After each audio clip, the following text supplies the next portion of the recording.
Bapak-bapak, ibu-ibu, hadirin dan hadirat, para undangan Allah yang berbahagia.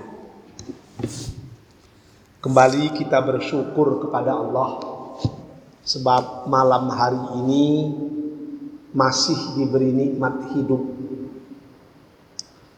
Semoga sisa-sisa hidup yang masih kita miliki akan semakin mendekatkan kita kepadanya. Selawat beriring salam kita pintakan kepada Allah agar tetap dicucurkan kepada Rasulullah Habibullah Muhammad sallallahu alaihi wasallam.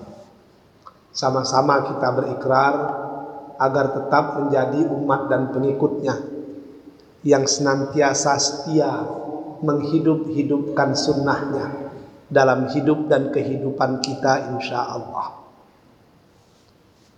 Bapak-bapak dan ibu-ibu yang berbahagia, saya merasa sangat bangga sekali karena nampaknya jumlah pengajian di Masjid Agung An-Nur ini dari masa ke masa ditingkatkan. Kabarnya ada tambah 2 kelas lagi malamnya, fikih kontemporer dengan sirah An-Nabawiyah. Sirah An-Nabawiyah itu artinya menapak tilasi sejarah Rasul. Tapi yang menarik nanti itu ketika berbicara tentang fikih kontemporer. Dan Dr. Mawardi memang itulah keahliannya. Kenapa menarik? Sebab banyak sekali hal-hal yang terjadi hari ini tidak bisa diselesaikan dengan fikih klasik. Saya punya kawan yang sering membuat saya sakit kepala. Mungkin di antara bapak-bapak dan ibu-ibu ada yang kenal itu. Profesor Dr. Irwan Effendi. Dia pakar biologi itu. Sering bertanya yang membuat kita pening. Mula-mula ditanyanya pada saya, apa hukum saudara sesusuan? Saya bilang saudara sesusuan itu seperti saudara kandung, terkecuali 2 hal. Yang pertama, nasabnya tidak boleh dinasabkan dengan kita. Yang kedua, dia tidak mendapatkan harta pusaka. Tapi tidak boleh menikah dan lain-lain sebagainya. Ditanyanya lagi dengan saya, kenapa demikian? Sebab sesusuan itu sama dengan saudara. Jadi masalah darah yang mempengaruhi ia. Lalu ditanyanya lagi dengan saya, bagaimana dengan orang transfusi darah?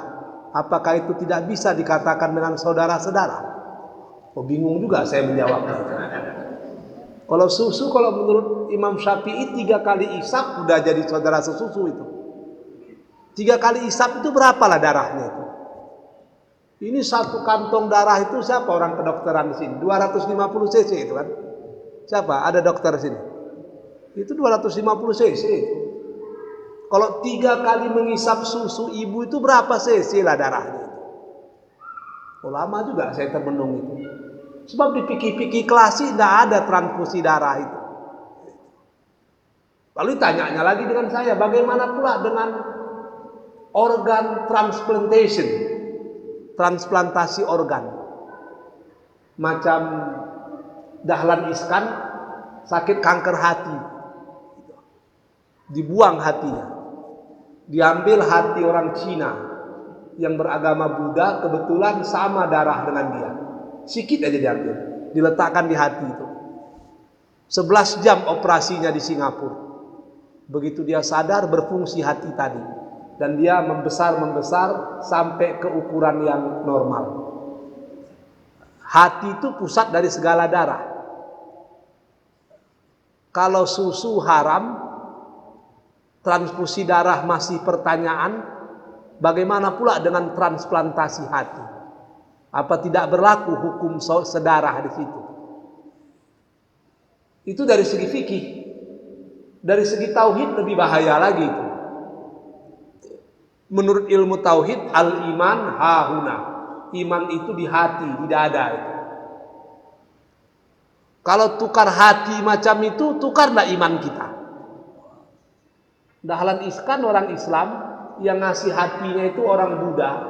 Begitu hati Dahlan Iskan habis dimakan kanker itu, dibuang, diganti dengan hati orang Buddha. Ternyata begitu dia bangun, yang diucapkannya Alhamdulillah.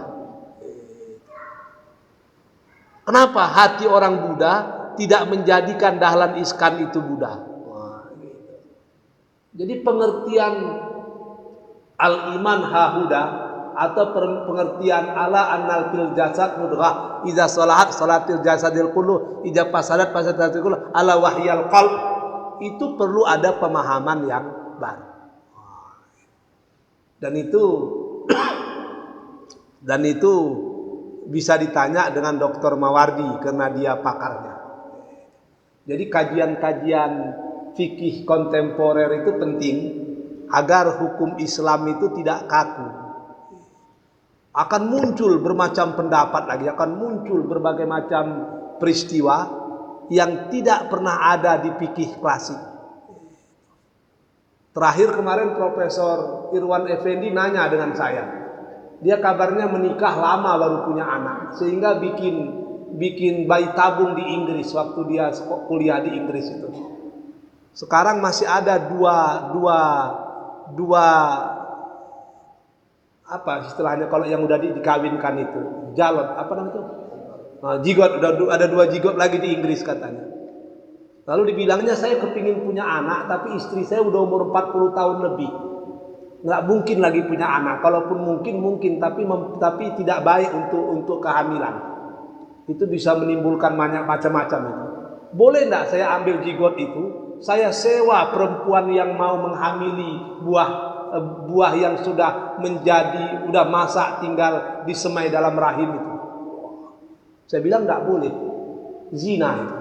Tapi menurut fikih zina itu kan hubungan langsung antara laki-laki dan perempuan yang tidak diikat oleh pernikahan. Ini nggak ada hubungan apa-apa, cuma menyuntikkan ke rahim aja. Apa berlaku hukum zina di situ? Oh, sakit juga kepala kita dibuatnya. Jadi itu fikih-fikih kontemporer seperti itu penting. Dan Dr. Mawardi itu termasuk salah satu ahlinya agar fikih kita itu hidup gitu.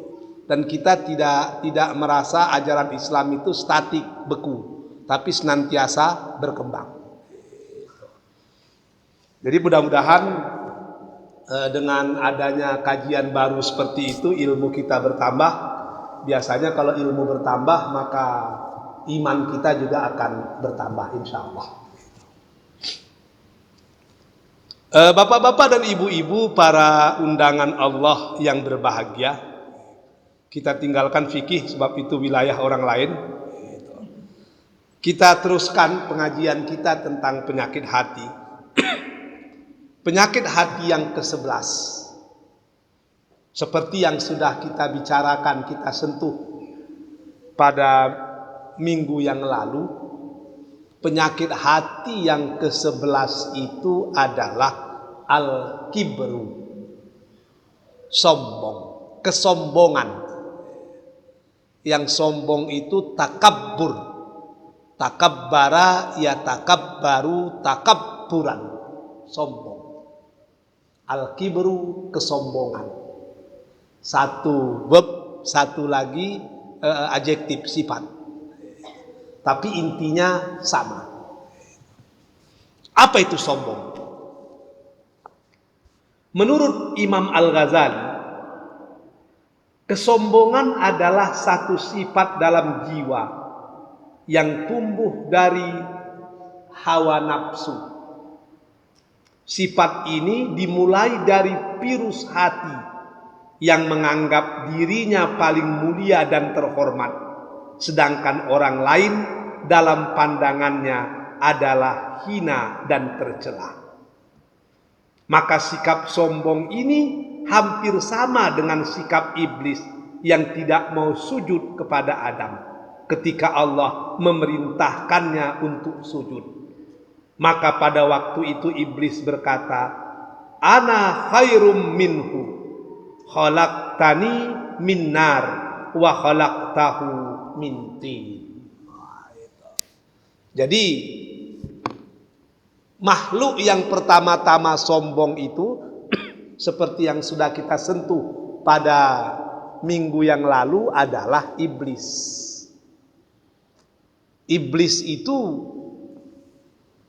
merasa dirinya lebih mulia daripada Adam.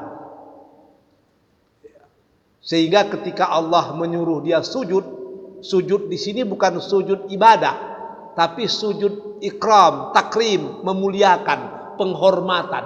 Dia tidak mau. Penyebabnya apa? Dia merasa dia lebih daripada Adam.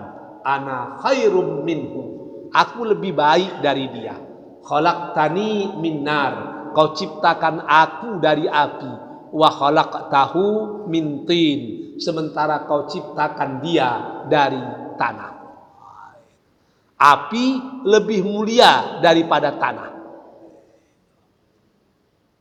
Ini sifat yang pertama muncul. Tapi seperti yang kita bicarakan minggu lalu, manusia yang punya sifat sombong itu kadang jauh lebih sombong daripada iblis. Siapa contohnya? Fir'aun. Fir'aun itu kalau iblis dia tetap mengakui dia diciptakan Allah. Khalaqtani, engkau ciptakan aku katanya. Dia tetap mengakui kalau Allah itu khaliq dan dia adalah makhluk. Tapi kalau Fir'aun berbeda. Apa kata Fir'aun? Ana rabbukumul a'la. Akulah Tuhanmu yang paling tinggi. Sehebat-hebat iblis, dia tidak berani mengkudeta Tuhan. Tapi Fir'aun manusia biasa, dia sanggup mengkudeta Tuhan. Makanya manusia yang sombong, manusia yang angkuh, dia bisa lebih iblis daripada iblis. Dan dia bisa lebih binatang daripada binatang.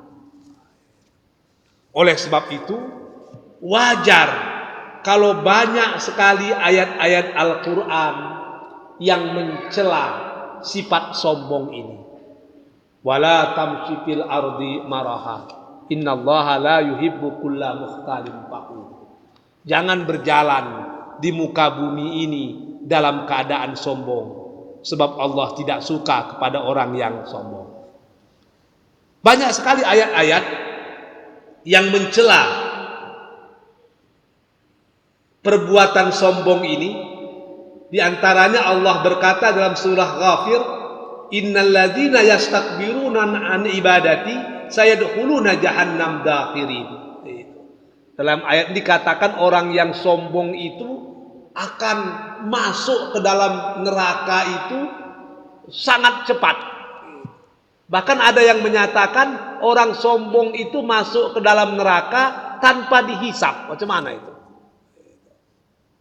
Biasanya kan kita masuk surga, masuk neraka ini kan melalui proses verbal.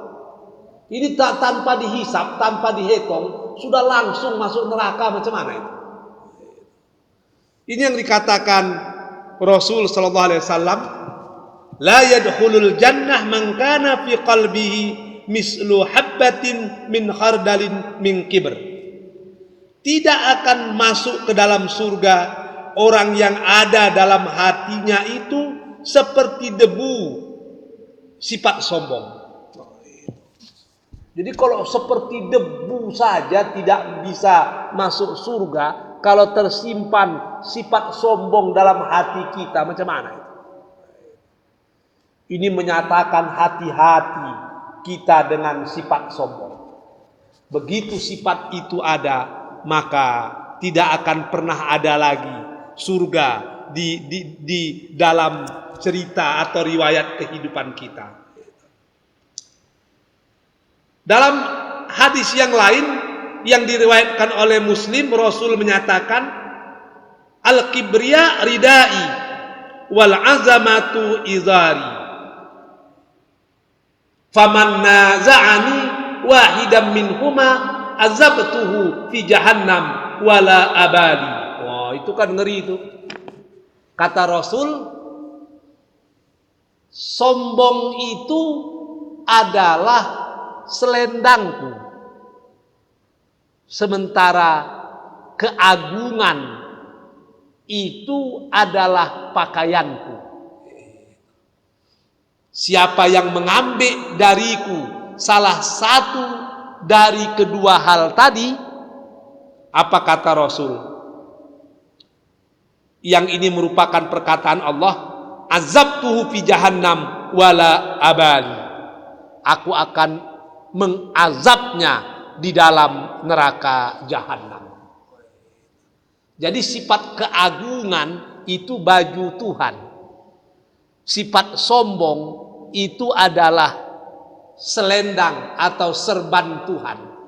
Kalau kita mengambil keduanya atau salah satu keduanya ada pada kita, maka Allah akan mengazab kita dalam neraka besok. Allah saja yang wajar sombong, tapi kalau kita lihat Al-Quran, Allah tidak mau menggunakan sifat sombong itu sembarangan.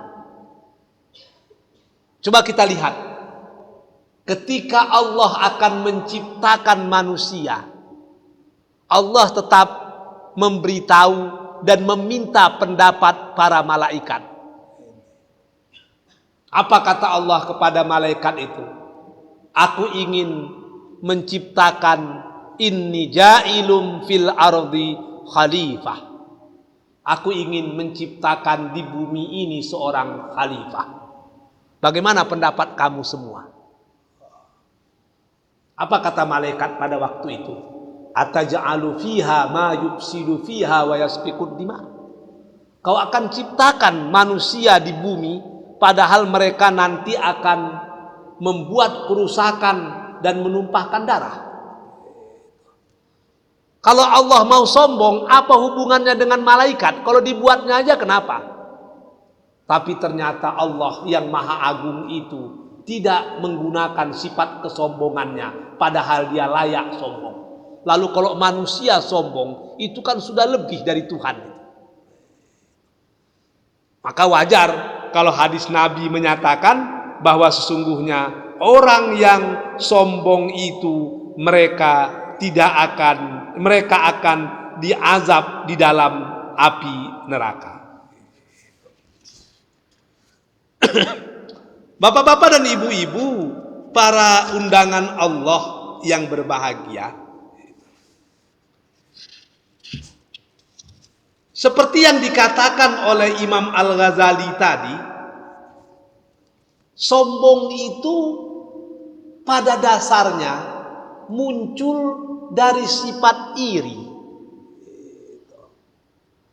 Kalau kita sudah iri dengan orang, itu masalah.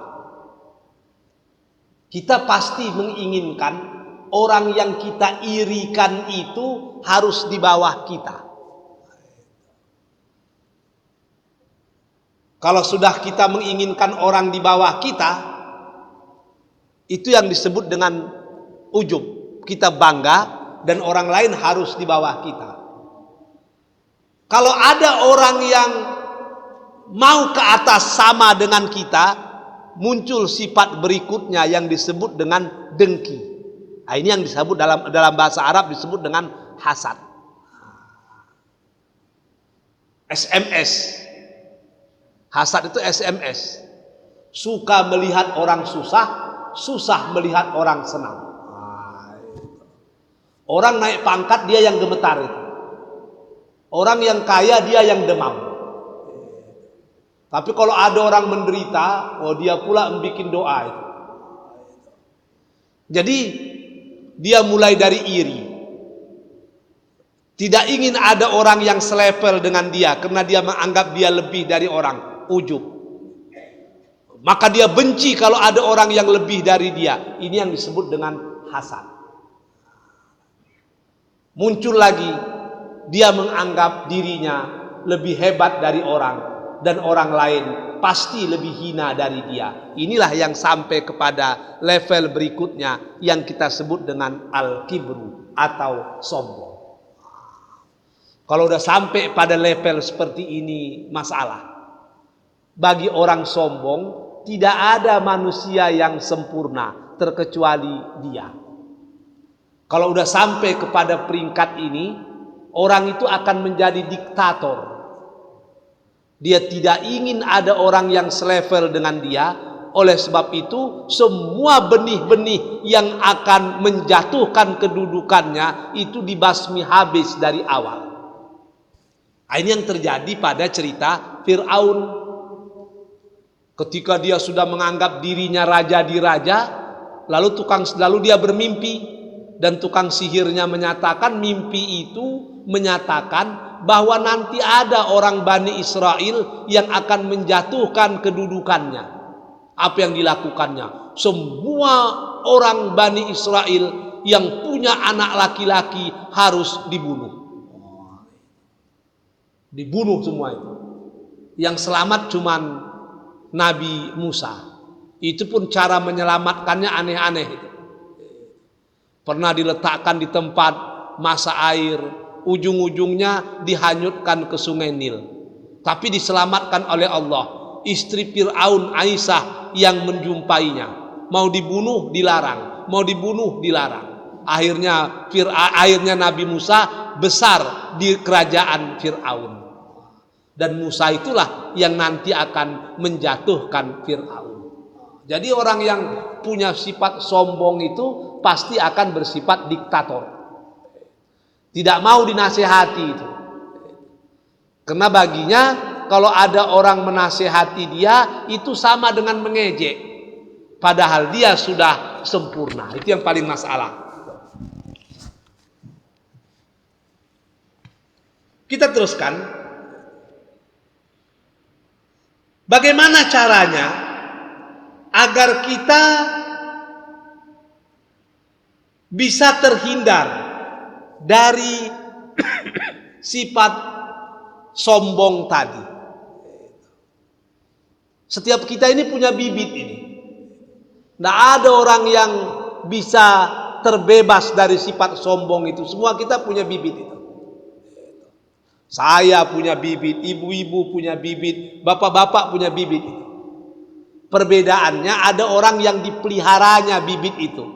Sehingga dia sombong dan dia tidak bisa lagi mengendalikan kesombongan itu. Tapi ada orang yang bisa menekan sifat sombong itu. Sehingga dia yang mengendalikannya. Bukan dia yang dikendalikan. Tapi ada orang menyatakan boleh sombong. Kapan itu? Ada pendapat menyatakan kita boleh sombong kepada orang yang sombong, tapi tujuannya untuk menyadarkan dia dari kesombongannya. Ada nggak orang sombong? Ada itu. Lalu kita bersifat sombong dengan dia, tapi tujuannya untuk menyadarkan dia dari kesombongannya. Orang yang menyatakan hal seperti ini mengambil dalil dengan apa yang dilakukan oleh Nabi Khidir kepada Nabi Musa. Nabi Musa itu kan sudah luar biasa itu. Tidak ada orang yang mampu mengalahkan Fir'aun. Dia bisa mengalahkan Fir'aun. Sehingga dia menganggap dirinya itu luar biasa. Agar ini tidak berkepanjangan, maka disuruhlah Nabi Musa itu berjumpa dengan Nabi Khidir. Kata Nabi Khidir, Anda tidak sanggup berjalan dengan saya. Ini perintah Allah. Oke, saya beri kesempatan 3 kali. Jangan bertanya. Kalau 3 kali Anda bertanya, kita berpisah. Hadza firaqun baini wa bainak. Berjalan berdua. Konon kabarnya ketika berjalan itu banyak hal yang terjadi. Jumpa anak kecil dibunuh oleh Nabi Khidir. Nabi Musa terkejut. Kau bunuh orang yang tidak berdosa 1 kali. Berjalan. Jumpa perahu yang bagus mau menyeberang, dipecah-pecahkan perahu itu. Nabi Musa bingung. Perahu yang bagus kau pecah-pecahkan 2 kali. Berjalan lagi. Jumpa rumah yang sudah hancur. tapi masih nampak atapnya di tanah. Kata Nabi Musa, kata Nabi Khidir, kita perbaiki rumah ini. Kenapa? Adalah diperbaiki betul-betul, cantik-cantik. Rumah yang sudah hancur kau perbaiki juga 3 kali. Sebelum kita berpisah, kata Nabi Musa, saya pun tidak sanggup berkawan dengan anda lagi. Tapi sebelum kita berpisah agar tidak terjadi fitnah, tolong kau ceritakan kenapa itu kau lakukan. Kata Nabi Khidir, yang pertama aku lakukan membunuh anak kecil. Sebab menurut ilmuku, anak ini kalau dewasa besok akan menjadi anak yang bisa menyesatkan orang tua dan keluarganya. Daripada besok anak ini menyesatkan orang tua dan keluarganya, maka kubunuh sekarang agar keluarga dan orang tuanya selamat. Nabi Musa pun terangguk-angguk. Perahu tadi kenapa kau pecahkan? Kan bagus itu. Iya. Sebab kalau kita bawa ke seberang, di seberang itu ada raja yang suka merampok perahu yang bagus. Kurusakkan sedikit, kalau rusak raja tidak mau mengambilnya. Selamatlah perahu ini. Nabi Musa pun terangguk-angguk. Yang ketiga, rumah sudah hancur lebur, kau dirikan juga bangunan yang baru, kan itu membuang-buang waktu. Kata Nabi Khidir, di bawah rumah itu ada harta pusaka. Kalau ini harta pusaka ini 20 tahun akan datang baru diambil. Kalau rumah ini 20 tahun akan datang tidak kita perbaiki, dia akan hilang dari tanah. Anak itu tidak tahu di mana rumah asalnya, maka harta pusaka yang tersimpan di dasar rumah ini akan hilang dan tidak ditemukan pemiliknya. Ku perbaiki rumah ini agar 20 tahun lagi dia kemari, rumah ini masih ada dan dia tahu di bawah rumah itu ada harta pusaka. Nabi Musa pun terdiam. Dengan tiba-tiba terbang burung camar. Dia terus ke laut mengambil air minum, dia berangkat. Nabi Khidir bertanya, itu apa itu? Dia burung camar minum air. Itulah kau salah. Itulah Jibril. Dia menunjukkan kepada kita apa yang diminum oleh burung camar, itulah ilmu kita. Sementara lautan itulah ilmu Allah. Tidak boleh kita sombong. Wah.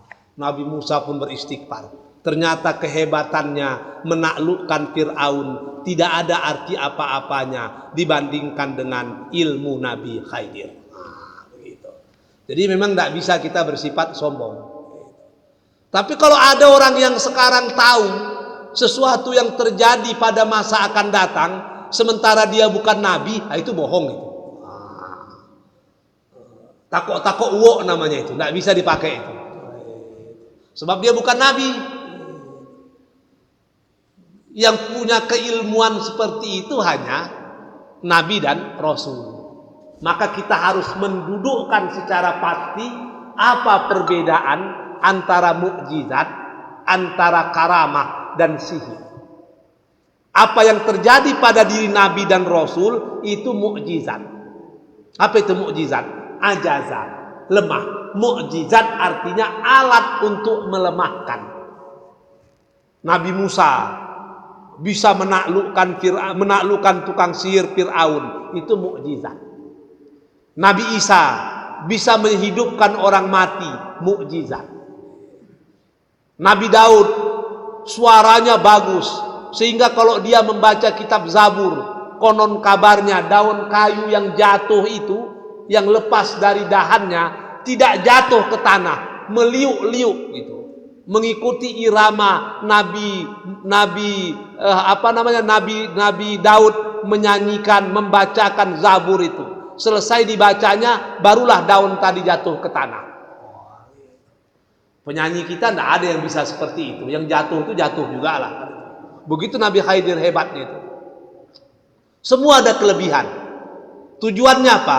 Ajaza, melemahkan musuh-musuh Islam. Sehingga orang bisa menerima kebenaran. Ada karamah. Apa itu karamah? Perbuatan yang khariqah lil adah, yang berbeda dengan kebiasaan, satu keistimewaan yang dimiliki oleh para aulia. Aulia itu siapa? Aulia itu artinya adalah kekasih Allah. Tapi kemarin orang sibuk pula berdebat itu. Al-Maidah 51. Aulia di situ artinya bukan pemimpin, tapi artinya sahabat.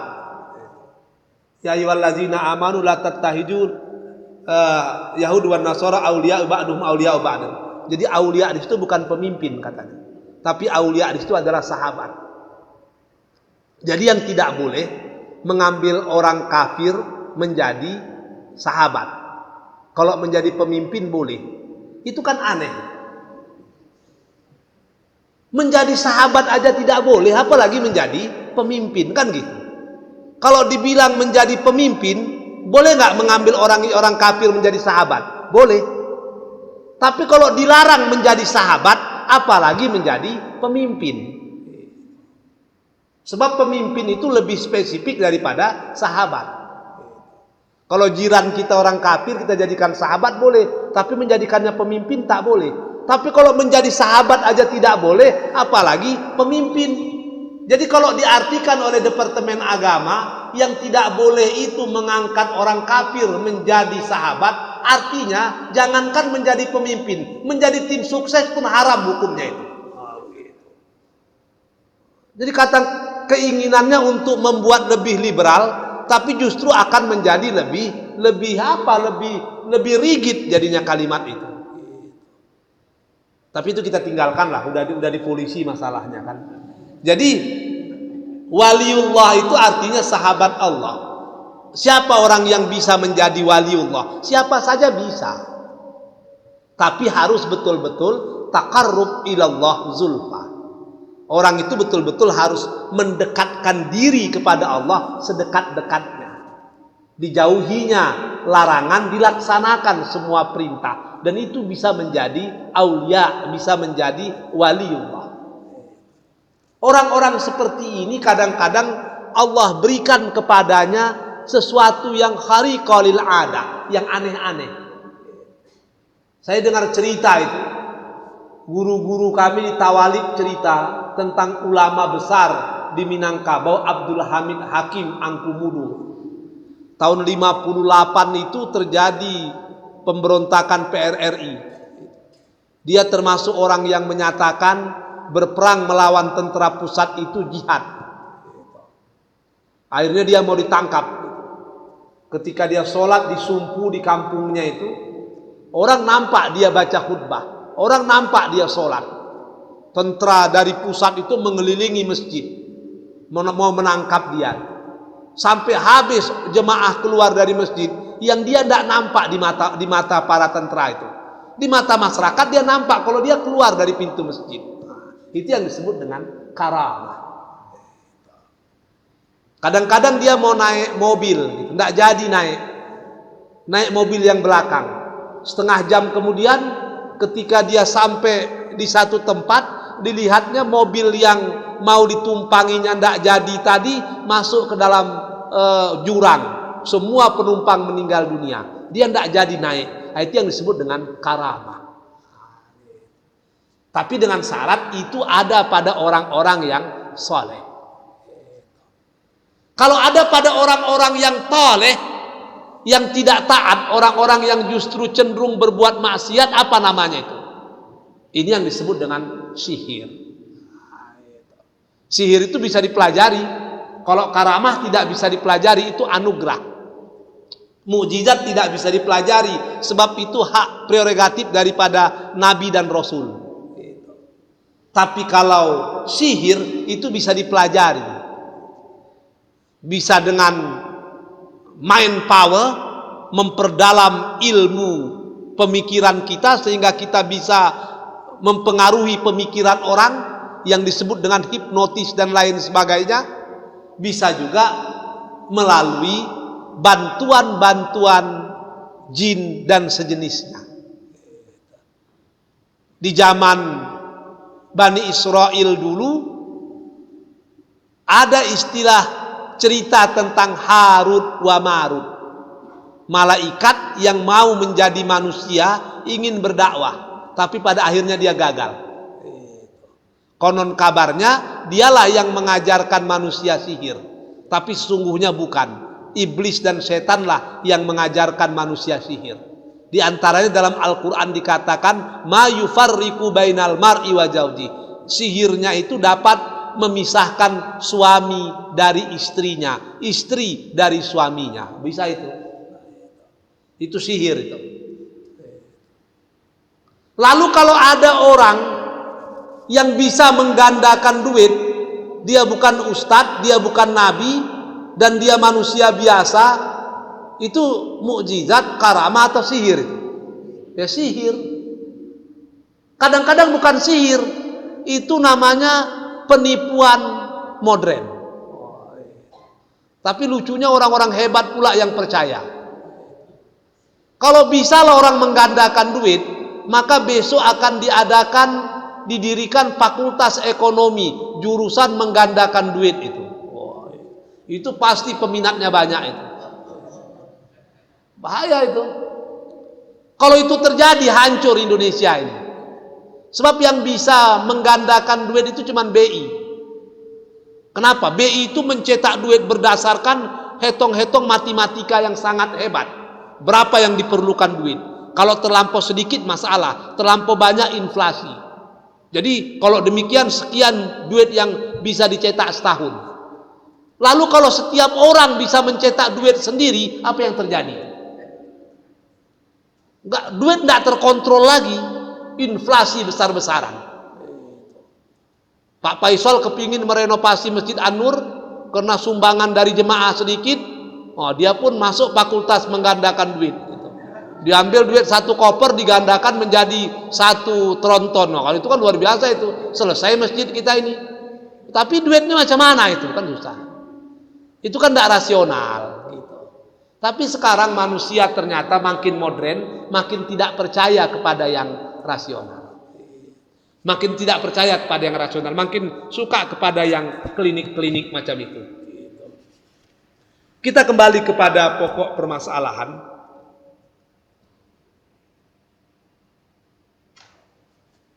Bagaimana caranya agar kita bisa terhindar dari sifat sombong?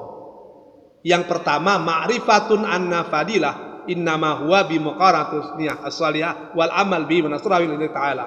Artinya begini, orang yang mau terhindar dari sifat sombong, dia harus menyadari bahwa apapun kelebihan yang dimilikinya itu sesungguhnya adalah titipan Allah kepadanya. Tidak diputuskannya dirinya dengan Allah. Oh hebat, saya doktor. Terlalu banyak profesor sekarang. Oh saya profesor. Ternyata ada orang umur 19 tahun udah jadi profesor. Apa yang mau disombongkan? Saya ceramah di UIN. Saya katakan dengan dosen-dosen di UIN itu, hati-hatilah profesor ini. Kenapa dibilang? Profesor siapa pakar usul fikih kita itu? Suaminya Bu Susi itu, Helmi Karim, siapa namanya? Helmi Karim. Itu meninggal waktu berumur 51 tahun. Nggak lama kemudian meninggal pula yang orang Teluk Kuantan, Profesor bukan orang Teluk Kuantan, yang orang apa? Yang orang Bangkinang, Ali Abri, meninggal umur 53 tahun. Kemudian Muhmidayeli meninggal juga umur 53 tahun. Saya bilang, hati-hati para profesor ini, saya bilang. Kalau udah 50 lebih siap-siap lah itu gitu. Supaya enggak cepat mati, jangan jadi profesor, saya bilang gitu kan. Jadi artinya hebat-hebat kita profesor, mati juga ya. Mati. Apa Anda pikir kalau kita profesor takut malaikat maut dengan kita? Enggak juga. Jangan bangga kali. Kalau bapak-bapak bikin dosa itu aman itu. Tapi kalau para ustadz macam kami, para dokter, para profesor bikin dosa, itu luar biasa itu balasannya itu. Itu VIP nerakanya itu. Sebab tahu gitu. Apa kata Allah dalam Al-Quran? Kabura maktan indallahi antakulu ma la taf'alun. Besar sekali dosanya. Jadi kalau kita mau terlepas dari sifat sombong itu, sadarilah bahwa kelebihan-kelebihan yang ada ini sesungguhnya tidak lebih dari titipan Allah kepada kita. Karena itu titipan, maka syukurilah. Bagaimana cara mensyukurinya? Cara mensyukurinya adalah laksanakan apa yang diberikan Allah itu sesuai dengan keinginan Allah, bukan keinginan kita. Makanya orang yang berilmu baru dikatakan berilmu kalau ilmunya itu mendatangkan ketakutan kepada Allah. Innama yakhsyallaha min ibadihil ulama. Kalau makin banyak ilmunya, makin jauh dari Allah. Ini yang dikatakan Imam Al-Ghazali. Kalau orang banyak ilmunya tapi tidak bertambah imannya, orang seperti ini, kata Al-Ghazali, sudah menyiapkan satu tempat dalam neraka. Itu yang masalah. Yang berikutnya, kita harus menyadari ayyu'rab annal kibar minal ibad haramun wa innahu la yaliku illa billah ta'ala wa innahu sifatun muhtasimah bihi ta'ala falidha saral anbiya mutawaddiina khashiina lillah ta'ala. Artinya begini, kita harus menyadari bahwa sifat sombong itu haram. Itu sesuatu yang haram, yang tidak boleh dimiliki oleh manusia, karena itu sesungguhnya adalah hak mutlak Allah subhanahu wa ta'ala. Kalau kita sadar sampai demikian, maka kalau kita mau sombong, kita sudah menganggap diri kita mau mengkudeta Allah. Jangankan mengkudeta Allah, menganggap ada orang lain yang seimbang dengan Allah lalu kita cintai saja, itu sudah dianggap salah. Wa minan nasi may yattakhidhu min dunillahi andada yuhibbuhum kahubbillah walladzina yuhibbunahum kahubbillah walladzina amanu asyaddu hubban lillah. Mencintai sesuatu dan kita anggap sesuatu itu selevel dengan Allah, itu saja sudah tidak boleh. Karena orang yang beriman asyaddu hubban lillah, cintanya kepada Allah itu tulus. Tulus, utuh. Sedikit pun tidak berbagi. Mencintai sedikit aja sesuatu selevel dengan Allah, itu sudah dianggap tidak boleh. Dan itu diharamkan. Apalagi sombong yang mengambil hak Allah, itu kan luar biasa itu. Jadi bapak-bapak dan ibu-ibu para undangan Allah yang berbahagia, kalau kita mau tenang jiwa, aman di dunia, selamat di akhirat, kita tanggalkanlah sifat sombong dalam diri kita. Karena kita sesungguhnya bukan siapa-siapa, tidak memiliki apa-apa. Siapapun kita akan kembali juga kepada Allah tanpa membawa apa-apa. Saya rasa itu yang bisa saya sampaikan. Lebih dan kurang mohon dimaafkan. Sebelum kita tutup, kalau ada yang ingin bertanya, saya persilahkan dengan segala hormat.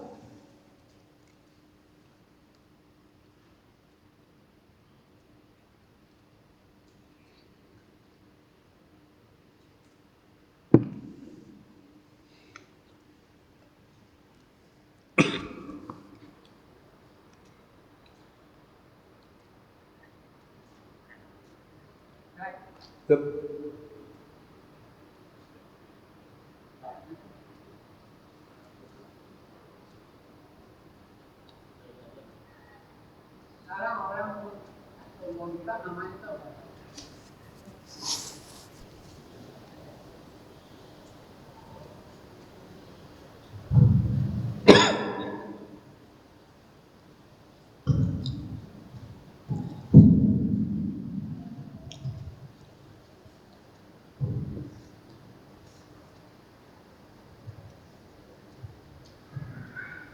Kata Ustaz tadi,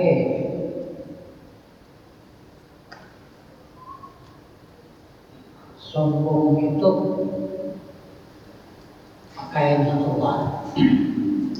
Sekarang orang bertanya, atau mungkin secara rasa yang menunjukkan. Tapi dicap juga orang itu mana dia disangka dia makar. Bagaimana? Sekarang itu rasa dia yang menunjukkan. Kan rasa yang menunjukkan. Tapi disebut dia akan makar. Kan begini, kan itu yang terjadi sekarang ini. Pandang Ustaz seperti apa ya? Contohnya, Kanda. Sekarang kan banyak unjuk rasa.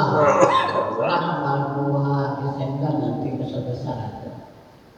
Tapi dicap yang akan unjuk rasa ini dia akan dibikin makar.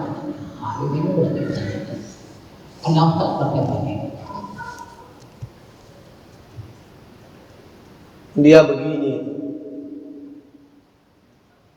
sesuatu pekerjaan kalau dilakukan secara tulus itu biasanya hasilnya pun tulus. Cuman seringkali ada pihak-pihak yang mempolitisir masalah. Tapi sekarang nampaknya di Indonesia ini gajah dengan gajah pun udah bertengkar juga. Kapolri bilang makar, Menhankam bilang saya nggak nengok ada makar di situ, jadi macam mana pula lagi. Datang presiden sedang sibuk pula negosiasi di meja makan, mana pula. Ini sakit kepala kita. Nah politik ini, jadi betul juga lah kata Jamaluddin Al-Afghani itu. Kata Jamaluddin Al-Afghani, A'udzubillahi minasyaitonir rajim wassiyasah. Aku berlindung kepada Allah dari setan yang dirajam dan politik. Wah, begitu pula. Karena dia dikecewakan oleh politik. Muridnya Muhammad Abduh juga menyatakan hal demikian. Tapi muridnya lagi, Rashid Ridho, bilang lain. Kalau kita meninggalkan dunia politik, kita dipolitiki orang, maka umat Islam harus berpolitik. Nah, gitu. Kata Amin Rais dulu kita pakai politik adiluhung. Tapi akhirnya dia bikin juga jadi politik praktis. Jadi politik ini bingung kita. Ketika dia tersenyum bukan berarti suka. Ketika dia menangis bukan berarti bersedih. Jadi ibu-ibu hati-hatilah kalau punya jodoh orang politik, itu masalahnya. Jadi begini, bagi kawan-kawan kita yang bermazhab Ibnu Hambal menganggap unjuk rasa itu bughat. Arti bughat itu bahasa kitanya apa itu ya? Bughat, penderhaka. Tapi ternyata kelompok yang di kelompok yang sama ada juga yang membolehkan. Sebab Abu Bakar Siddiq ketika diangkat menjadi khalifah justru menyuruh orang berdemonstrasi. Ana waliyukum, kata Abu Bakar, aku pemimpin kamu, tapi aku bukan orang yang lebih baik daripadamu. Kalau aku salah, maka tunjukilah aku. Wah, kan gitu. Maka seorang sahabat bilang, Abu Bakar, saya akan tunjuki kamu dengan pedangku ini. Abu Bakar tersenyum. Itu kan nyuruh orang unjuk rasa itu sebetulnya. Tapi permasalahannya harus kita dudukkan. Unjuk rasa yang kita lakukan itu kepentingan pribadi atau kepentingan umat. Nah, itu masalahnya. Kalau kepentingan pribadi ya salah. Tapi kalau kemaslahatannya kemaslahatan umat, sejauh yang saya tahu ya nggak ada masalah. Tapi jangan pula unjuk rasa itu kita ingin menunjukkan hak kita, tapi kita merusak hak orang lain. Itu ya salah itu. Saya pernah di UIN itu marah itu. Saya sedang ngajar mahasiswa unjuk rasa. Dia keliling kampus memukul-mukul kaleng sehingga kita tidak bisa belajar lagi. Nah, itu salah. Dia ingin menunjukkan hak-haknya tapi memperkosa hak-hak orang lain. Tapi sebetulnya kenapa demonstrasi itu kenapa terjadi? Itu yang paling penting sebetulnya diselesaikan. Untuk menyelesaikan masalah ini tidak bisa dengan menyatakan demonstrasi itu makar, tidak bisa. Yang harus diselesaikan adalah the root of the problem. Akar masalahnya di mana? Kalau orang di DPR memahami keinginan rakyat, tidak perlu demonstrasi. Kalau para pemimpin peka terhadap hati nurani rakyat, untuk apa lagi demonstrasi? Umar bin Khattab tidak tidur sebelum memastikan jiran-jirannya itu sudah tidur. Kenapa? Dia paling takut kalau dia tidur sementara ada jiran-jirannya yang 40 rumah ke sana, 40 rumah ke sini, ke sana kemari itu masih ada yang tidak tidur karena lapar. Dia tidak mau itu. Kalau sudah begitu pemimpin ada orang yang mau demonstrasi lagi. Jadi akar masalahnya itu yang diselesaikan dulu. Baru kita menyelesaikan yang lain. Tapi kalau yang lain diselesaikan, ibarat kanker yang bengkak-bengkaknya dioperasi, tapi akarnya tetap hidup, ya tidak akan bisa sembuh. Dibunuh akarnya dulu. Ada orang bilang pakai kemoterapi, ya akar yang baik habis, yang buruk ya habis juga, ya masalah juga itu. Jadi akar masalahnya itu harus didudukkan. Kemiskinan, keadilan itu harus didudukkan. Kenapa orang di dunia ini bergejolak? Orang Islam di dunia ini bergejolak? Karena United Nations, PBB itu kan tidak adil. Pemberitaan itu tidak adil. 1-2 orang Israel yang dibunuh, itu seminggu TV itu ribut itu aja. Tapi ratusan orang Palestina yang dibunuh, ada berita Reuters, NBC apa semua ada yang bicara. Nah, yang sekarang ini berapa yang mati orang di Rohingya itu? Ada yang ribut? Anda ada. Sehingga artinya akan menimbulkan kesenjangan sosial, itu bahaya itu. Dan yang paling bahaya dari kesenjangan sosial, di Indonesia ini komunis akan tumbuh balik. Kenapa? Sebab kesenjangan sosial tinggi.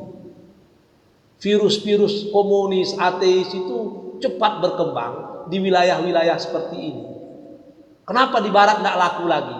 Ya orang udah nggak penting yang gitu. Orang udah berada di comfort zone istilahnya. Jadi bagi saya bukan demonstrasinya yang penting, tapi bagaimana menyelesaikan akar permasalahannya itu. Dicari betul kenapa orang demonstrasi. Pasti ada yang tersumbat itu. Maka sumbatan-sumbatan itu harus dibersihkan. Sejarah membuktikan kok orang Islam ini yang paling banyak berkorban untuk negara kok. Apa mungkin negara yang kita dirikan bersama-sama kita hancurkan sendiri? Mustahil itu. Maka kata Hamka, orang Islam itu pasti cinta kepada tanah air. Kalau tidak cinta kepada tanah air itu bukan orang Islam itu. Kita yang mendirikan negara ini. Tapi kadang-kadang kalau udah dipolitisir gitu kan ya susah lah. Orang yang mengomentari mempolitisir, kadang-kadang orang yang unjuk rasa pun mempolitisir, ya jadi masalah itu masalahnya. Tapi masalah kita tanya yang gitu Pak, sakit kepala kita Pak. Kita ngaji-ngaji aja lah Pak, aduh susah. Ada yang lain?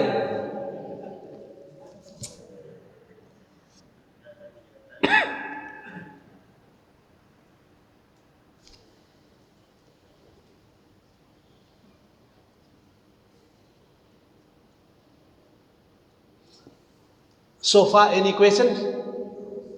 Karena tidak ada lagi saya cukupkan sekian. Wabillahi taufiq wal hidayah. Assalamualaikum warahmatullahi wabarakatuh.